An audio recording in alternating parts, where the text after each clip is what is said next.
Well, let's delve a little bit more into this new development in the Middle East war, with Yemeni-based militant group the Houthis having fired several missiles at Israel. Now, the group is closely aligned with and backed by the Iranian regime. We're now joined by Dr. Ali Mamouri, who's a research fellow and Middle East analyst from Deakin University. Always good to have you on the show, Ali Mamouri. Let's get straight into this. Now, we're already into a month into this Israel-US-Iran war. So why are the Houthi militants joining this conflict at this stage?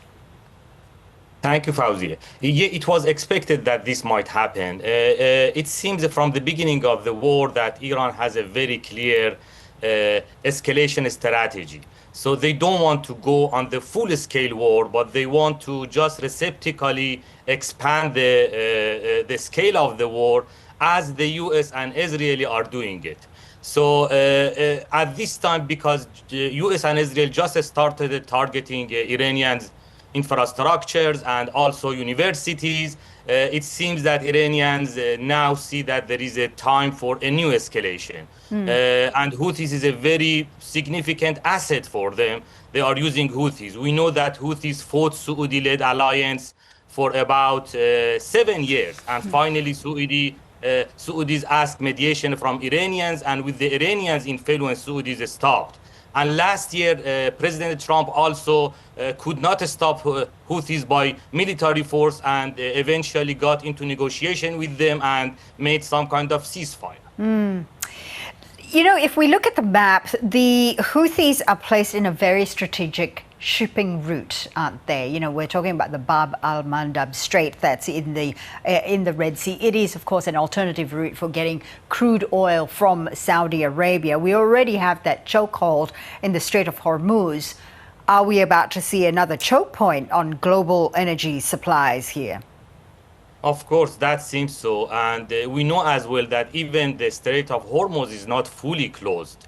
Iranians are allowing a certain numbers of ships to pass from the strait. Just recently, Pakistan announced that Iranian gave them 20 ship permission to pass through the Hormuz Strait. They want, as I said, to control and to moderate the escalation movement. They don't want to use all the cards together, and they have so many other cards to reveal as well.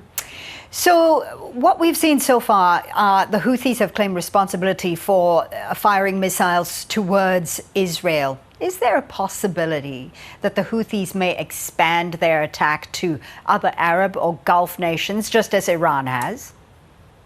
Yeah, that's a very likely scenario if the Gulf state join this war with Israel and US. We know that there is a significant pressure on them, and so far they've been very hesitant and not wanting to get into the war because they know it will expand all the fronts, and they've been they will be the first victim. Just yesterday, President Trump made another pressure on Mohammed bin Salman, the Crown Prince of Saudi Arabia, saying that he should kiss my ass.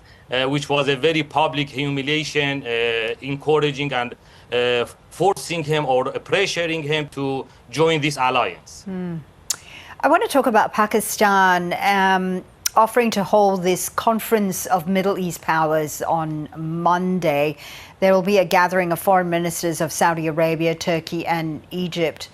Do you think there is a reality that a solution may actually be brokered by regional governments, given that Tehran's, historic enmity with most Arab and Gulf states?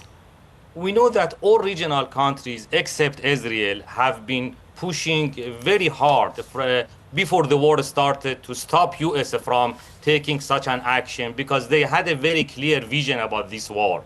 This war will not end easily with the way that Israeli and US started at this time. So, but anyway, the President Trump did not listen to them, and they have been doing the hard job now to just broke some kind of mediation between the two parties. Iranians are open to mediation, but they want a permanent end of war, a setting that give them some kind of guarantee that no any war in 6 or 3 months will start again against them, because this was the trap that they went in the previous war. They accepted the ceasefire, hoping that everything will be ended, but it seems that it was just like a preparation for another round of war. Right. So we need to see that how Pakistan is capable of meeting this goal.